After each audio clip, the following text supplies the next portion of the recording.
The city woke each morning like an old storyteller who had learned new words but never forgot the old ones. Tall glass towers stood proudly, their windows shining like polished mirrors, yet at their feet ran narrow paths worn smooth by generations of ancestors. Old markets breathed beside modern banks. The smell of roasted maize mixed with the cold scent of steel and glass. Progress walked forward, but the past refused to step aside. Here, wealth announced itself loudly. Cars moved like kings through traffic, horns shouting their importance. Shoes shone, clothes whispered money. Yet along the same roads, poverty walked barefoot, head lowered, eyes trained on the dust. No one questioned this divide. It was accepted like the changing of seasons. Some were born to sit in shade, others to stand in the sun. In this city, a name could open doors before a hand ever knocked. Lineage spoke before a person did. Elders said, "Blood remembers what mouths forget." Children learned early that respect was not built in a day. It was inherited, carried like an unseen crown or an unseen chain. The city promised everything, yet judged without mercy. It lifted the proud and watched the weak fall in silence. It clapped for success and turned its face from tears. Among its many faces lived a woman shaped by roots deeper than the tallest tower. She moved quietly, her voice soft, her steps measured. She had been taught that strength did not need noise. Her mother once told her, "A river that runs deep does not shout." She carried hardship the way her people had always carried it, with dignity. Her father, now gone, still lived in her bones. He was a man of few words, known not for wealth but for wisdom. When he spoke, people leaned in. "Prepare for storms," he used to say calmly. "They do not send warnings." His silence carried weight, and his lessons stayed. Her marriage had been celebrated like a festival. Drums beat, elders nodded, families smiled with pride. It was not just love that joined them, but names, histories, and expectations. The community called it a blessing. And so she endured. When pain came, she swallowed it. When loneliness spoke, she answered with patience. She believed what she had been taught, that a good wife holds the house together, even when her hands bleed. In this city between two worlds, she stood quietly, not knowing the ground beneath her was already shifting. He was a man who watched himself through the eyes of others. Each morning, he dressed not for comfort, but for approval. His steps were confident in public, his laughter loud, his greetings polished like new coins. When people praised him, his chest rose. When they whispered, his heart shook. "A man is seen before he is known," he often said, believing respect lived outside him, not within. In the streets and gatherings, he was admired. He spoke kindly, smiled easily, and called his wife "my strength" when ears were listening. But behind the door of their home, his voice changed. Silence replaced warmth. Small mistakes became heavy crimes. He would sit and eat without looking at her, his eyes cold. When she tried to speak, he waved her away like smoke. "You talk too much," he muttered, though she had barely spoken. His friends played with his pride like children with fire. "A man like you should not be struggling," they said. "Look at others, new cars, new houses. Is your wife lifting you or holding you back?" Relatives nodded, adding salt to the wound. "Some women bring luck," an uncle said softly. "Others bring delay." These words settled in his heart like poison, slow and patient. Love, once light, began to feel heavy to him. Her silence annoyed him. Her patience mocked him.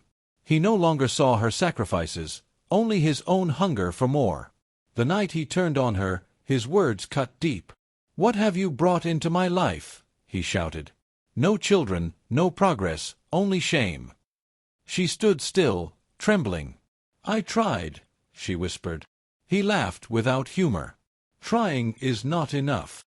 Pride stood where compassion once lived. He pointed to the door. "Leave. Tonight." She stepped into the dark with only her clothes and her name.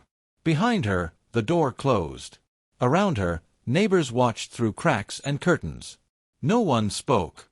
No one moved. The night swallowed her quietly, and the city did not ask questions. When she crossed the threshold of her home and the door closed behind her, something unseen was planted in the soil of the village. It was not only a woman who had been cast out that night, but a question left unanswered. Elders often said that when injustice is watched in silence, the ground remembers. The village slept, but its conscience did not. The night welcomed her without kindness. Darkness wrapped around her like a cold cloth. She walked without knowing where her feet would carry her, each step slower than the last. Houses passed by, some glowing with light, others already asleep. Dogs barked in the distance. The moon hung low, offering little comfort. She pulled her shawl tighter, not against the cold alone, but against fear. "Where do I go now?" she whispered to herself. The road gave no answer. Hunger soon spoke louder than her thoughts. Her stomach twisted, sharp and demanding. She had not eaten since morning, and now shame walked beside hunger, mocking her. She stood near a closed food stall, breathing in the memory of cooked meals. For a moment, her knees weakened. She lowered her head, tears burning her eyes. "Is this how it ends?" she murmured. She had never begged before, never needed to. The thought alone felt heavier than the hunger. As the night deepened, the city changed its face. By day, it promised work and hope. By night, it became hard and distant. Shops shut their doors. Guards chased shadows away. Cars sped past without slowing. She realized that once the sun set, the city no longer saw people like her. It only saw problems to be avoided. She pressed herself against a wall when footsteps approached, learning quickly how invisible the abandoned must become. She was not alone in this suffering, though no one stood beside her. As she rested near a quiet corner, she remembered stories whispered by women in the market. Stories of wives sent away for failing to please, for failing to produce, for failing to remain silent enough. The streets had swallowed many before her. She felt them around her like unseen sisters, their pain echoing in her chest. "We are many," she thought, "even when we stand alone." When the night grew colder, her father returned to her, not in flesh, but in memory. His voice rose gently in her mind, calm as ever. She remembered how he would sit under the tree near their old home, watching the world without rushing it. "Hard times reveal what soft days hide," he once said. At the time, she had nodded without understanding. Now, those words wrapped around her like a blanket. He had been a simple man in appearance, feared by no one, yet respected by all. He paid his debts, kept his word, and never lifted his voice to feel tall. Even elders listened when he spoke. "Character," he used to say, "is louder than money." People trusted him because he was steady, like a stone that did not move when water passed. His lessons returned like proverbs, not warnings. "Prepare when the sky is clear," he told her once, fixing a broken chair. "Storms do not announce themselves." She remembered laughing then, young and careless. Now, standing in the cold night, she understood. Life had turned its back, just as he had predicted it could. She straightened her back and wiped her face. Her pain did not disappear, but it settled. She felt her father's strength rise inside her, steady and quiet. "You are not finished," she told herself softly. The night still surrounded her, but she was no longer empty. With borrowed strength and her own name held tight, she took another step forward, not knowing where the road would lead, but knowing she would walk it. As dawn crept slowly into the sky, she felt a small hard weight press against her side. She paused, her hand slipping into the torn pocket of her dress. Her fingers touched the card. Thin, silent, forgotten. For a long moment, she only stared at it, as if it had suddenly grown teeth. How long had she carried it without thinking? It felt heavier now, as if it carried all the nights she had survived without help. Her father's voice rose again, calm and steady, as real as the ground beneath her feet. "This is not for today," he had told her years ago, placing the card in her palm. "It is for the day the world turns its back on you." At the time, she had frowned. Why would the world do that? She asked. He only smiled, a sad, knowing smile. Now, standing alone with dust on her clothes, those words burned with truth. She had never used the card because fear lived beside respect in her heart. Her father was a man of rules and timing. He believed some things were touched only when life gave no other choice. She had obeyed him even after his death, guarding the card like a forbidden seed. What if using it meant disrespect? What if it brought shame instead of help?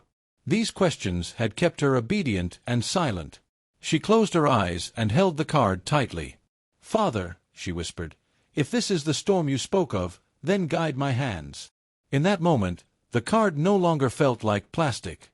It felt like a bridge, like ancestral hands reaching forward, pulling her gently from the edge. She straightened her shoulders. The dead, she knew, did not protect the living with noise, but with preparation. The walk to the bank felt longer than the night itself. Each step dragged doubt behind it. Her feet ached, her heart raced. She argued with herself the whole way. Turn back. Go forward. You do not belong there. You must try. By the time she reached the tall doors, her breath was shallow, her courage thin but present. Inside, the air was cold and sharp. Voices were low. Shoes were clean. The bank felt like a courtroom where money sat as judge. She hesitated, then stepped forward. A guard glanced at her and frowned. A woman behind the counter looked her up and down, eyes pausing on her torn dress, her tired face. No words were spoken, but many were said. She felt them, the unspoken accusations. Why is she here? What does she want? She does not belong among us. Her cheeks burned. She wanted to explain herself, to tell her story, but she remembered another lesson: the truth does not beg. As she stood there, she understood something deeper. This place measured humans by fabric and fragrance, not by pain or history. It was the same judgment that had followed her all night. She held the card tighter, lifted her chin, and took one more step forward, ready to face whatever waited on the other side. She slid the card across the counter with quiet hands. The banker picked it up carelessly, his mouth already shaped for refusal. His fingers moved over the keyboard, fast and bored, then suddenly stopped. They hovered in the air as if struck by unseen thunder. He blinked once. Then again. His back straightened, and his face lost its color. "Wait," he murmured, leaning closer to the screen. His fingers trembled as they moved again, slower now. Lines of numbers appeared. Accounts unfolded like hidden scrolls. Records linked themselves one after another, deep and wide. The banker's breath caught. "This cannot be right," he whispered, louder this time. He checked again. And again. The numbers did not disappear. They stood firm, bold like ancestors who refused to be denied. A soft laugh had been forming behind the counter, a cruel one meant for her torn dress and tired eyes. It died halfway. Chairs shifted. Someone cleared their throat. The room, once warm with judgment, grew cold with fear. "Call the manager," the banker snapped, his voice sharp. When he looked at her now, he did not see a beggar. He saw a storm. Then he read the name aloud, barely above a whisper. Her father's name. The sound of it moved through the room like wind through dry leaves. Heads turned. A guard stiffened. The manager froze mid-step. That name carried weight even in silence. Death had not buried it. Her father had never chased noise. He built his wealth like a farmer builds soil, slowly, patiently, season by season. No feasts announced it. No drums praised it. He traded honestly, saved carefully, and helped quietly. While others showed riches, he stored strength. "Money is a shield," his voice returned to her, calm as ever. "Not a drum. If you beat it too loudly, thieves will follow the sound." He believed wealth should wait in the shadows until it was needed, like a spear behind a door. He had prepared for betrayal without asking the future to be kind. He did not expect gratitude from the world or mercy from people. He only expected storms. And so he planted protection where no one looked, trusting that one day his daughter might need it. As the banker finally screamed for order, she stood still, breathing deeply. Her father's wisdom had spoken at last. In African tales, the elder's voice often comes late, but when it comes, it shakes the ground. She stepped back from the counter, the card still warm in her hand. Her eyes met the banker's, but she did not speak. No words were needed. Calmness settled over her like the early morning mist over the village fields. Dignity had returned, not shouted, not demanded, but quietly claimed. For the first time in weeks, she felt the weight of her own worth pressing gently against her chest. Her hands, once empty and trembling, now held choice. Property documents, accounts, and permissions shifted before her, each one a seed planted long ago by her father's foresight. Land that could shelter families, funds that could sustain generations, influence that could sway decisions, all were hers to guide. The city that had turned its back on her could not see yet, but the rules had changed. She could have announced it. She could have sent proclamations like a drumbeat across the streets. But she did not. Silence was her ally. She knew that true power did not need applause. It grew quietly, like roots beneath the earth, steady and unseen. Inside, a transformation stirred. Her heart, once weighed down with humiliation and fear, now beat with purpose and clarity. She realized that power is first felt before it is recognized. Her steps, though soft, carried confidence. Her voice, though low, carried authority. She understood that the world could only see what the heart allowed to shine. Far from the house that had rejected her, she began to rebuild. She rented a small office, modest but sturdy, where she could plan, create, and grow without interference. She avoided the old streets, the old whispers. Distance became protection, and patience became her sword. She invested wisely. Shops opened that served the neighborhood with honest prices. Small businesses grew where there had been none, providing work and dignity. Funds were set aside to help families, not for her name, but for their survival. The forgotten women, the widows, the abandoned, those cast aside by society, found her hands offering support. Shelters were arranged quietly. Food, clothing, and advice flowed without a signature, without a fanfare. Slowly, respect grew where noise was absent. The city began to feel the presence of someone strong and unseen. Whispers of kindness spread through markets and streets. No one knew her face, but all who benefited understood that power, when guided by wisdom and ancestry, leaves footprints that cannot be ignored. Her transformation was complete, not in gold, not in fame, but in the quiet strength that comes when a woman protected by her roots rises above the storm. He walked into his office with the same straight back, the same measured steps he had used for years. From the outside, he looked unchanged, a man of success, pride carved into every movement. But beneath that armor, the ground beneath him was cracking. Deals fell through. Payments were late. Men who once bowed to his words now glanced at him with polite distance. Each morning, he wore confidence like a mask, but inside, uncertainty gnawed at him. He called friends he had once laughed with over wine and applause. One by one, they stopped answering. Texts went unread. Voices that had praised him now whispered excuses. He realized, bitterly, that loyalty built on vanity is as fragile as dried mud. "Where are you?" he asked the empty air, frustration sharpening his voice. But there was no one to answer. Hunger, financial, social, and moral, had arrived, and the tables had turned. Arrogance filled the space his friends had left. "This is unfair," he muttered to himself in the mirror, glaring at his reflection.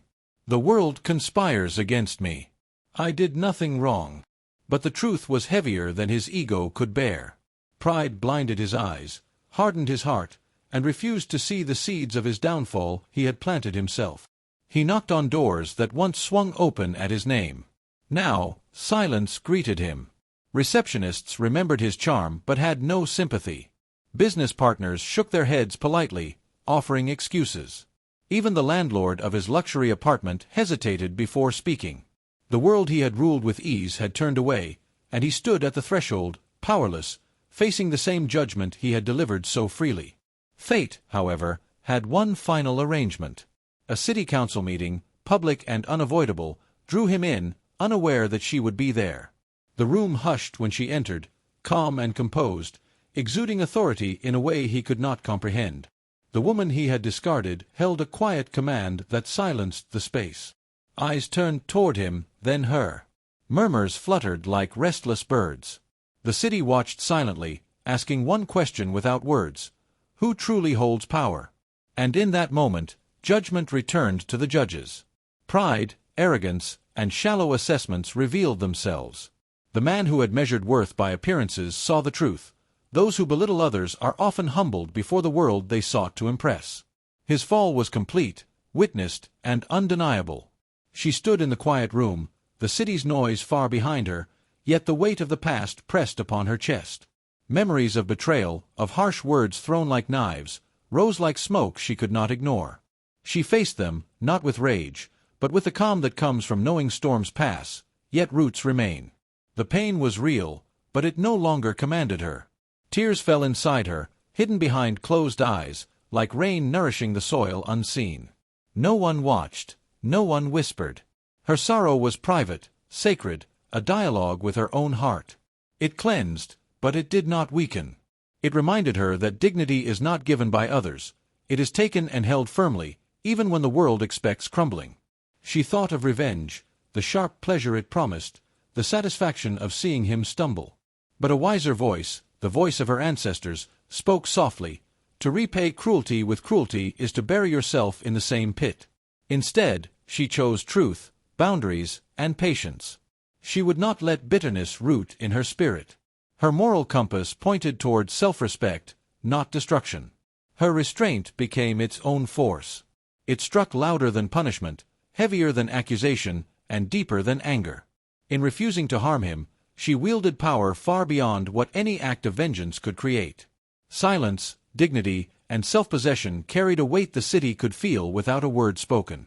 Later, she would stand at the crossroads of anger and mercy. Her heart whispered that revenge would be easy, but it would come at the cost of her soul. She took a step back. "I will not become what hurt me," she whispered, the words steady as the drumbeats of her village. Distance became her shield. Separation, a crown of self-respect. She chose justice that did not spill blood, strength that did not make noise, and peace that would outlive every insult. In that choice, she discovered the truest power, to rise above cruelty while carrying the wisdom of those who came before, letting dignity and mercy guide her path through a world eager to judge. The city murmured with quiet astonishment, whispers carried from corner to corner. People who had once judged her by the frayed edges of her clothing now stared at what she had quietly built. The shops she funded, the markets she revitalized, the schools she supported, all without fanfare, spoke louder than any proclamation. Wealth hid behind dust and silence, and the community could no longer pretend that what they saw was all that existed. No longer could fine clothes sway their opinion, no matter how neatly pressed or brilliantly colored. The veils of judgment lifted, exposing their shallow assumptions. A necklace of gold or a robe of silk could not replace character, foresight, or the wisdom of the unseen. They realized too late that the measures they trusted were false and fragile. The women of the neighborhood, once dismissed as quiet, obedient, or powerless, now stood like pillars of resilience. Silence was no longer assumed to be weakness. They carried strength beneath their measured words, endurance beneath bowed heads, and courage beneath patience. The elders shook their heads, sensing a moral reckoning. The community, forced to confront its complicity in her suffering, swallowed its own shame. Eyes that once avoided hers now saw clearly the harm caused by indifference, and hearts that once whispered gossip learned the weight of silence. Her footsteps echoed a rhythm of reverence for those who had come before. She walked paths her father had prepared, each decision a reflection of his foresight and discipline. "He taught me to see what others cannot," she said quietly to herself. Lessons passed like fire, warming those who followed her, not gilded with ostentation but alive with truth. Ancestral wisdom guided her as the modern world shifted around her, shaping roads paved with integrity and courage. And in the hush of her triumph, she felt their presence, ancestors resting easy, their spirits at peace, knowing the living had walked rightly in their stead. The wind moved through the streets like an unseen storyteller, carrying whispers of deeds long done and secrets long buried. The village remembered, even when people tried to forget. Betrayal walks fast, they said, but consequence walks far, its steps echoing long after the initial wound. And those who thought a harsh word or a cruel act could vanish without trace soon felt the weight of time pressing upon their pride. Arrogance shouts today, but wisdom speaks forever. The proudest voices, loud and commanding, crumble under the quiet patience of those who observe, who listen, who plan. A man may boast of riches and influence, but the earth always remembers who built in silence, who carried foresight in their hands like fire for the next generation. Those who prepare in silence rise in storms. The storms come without warning, market crashes, betrayals, losses, but she stood ready. Every step she took, every coin saved, every hand quietly helped, became a shield against the winds that sought to uproot her. And a woman rooted in her ancestry cannot be erased. The blood of her father, the teachings of her elders, the wisdom passed down through whispered proverbs, they lived in her as much as the city's stone streets and the market's dust. She carried her lineage in her posture, her choices, her silent strength. No judgment, no betrayal, no fleeting shame could diminish her. The roots ran deep, and they would endure far beyond the echoes of any passing storm. A child watching from a distance whispered, "One day, I too will learn to walk like her." And the wind nodded, carrying the story onward, drumbeat steady, unbroken, eternal.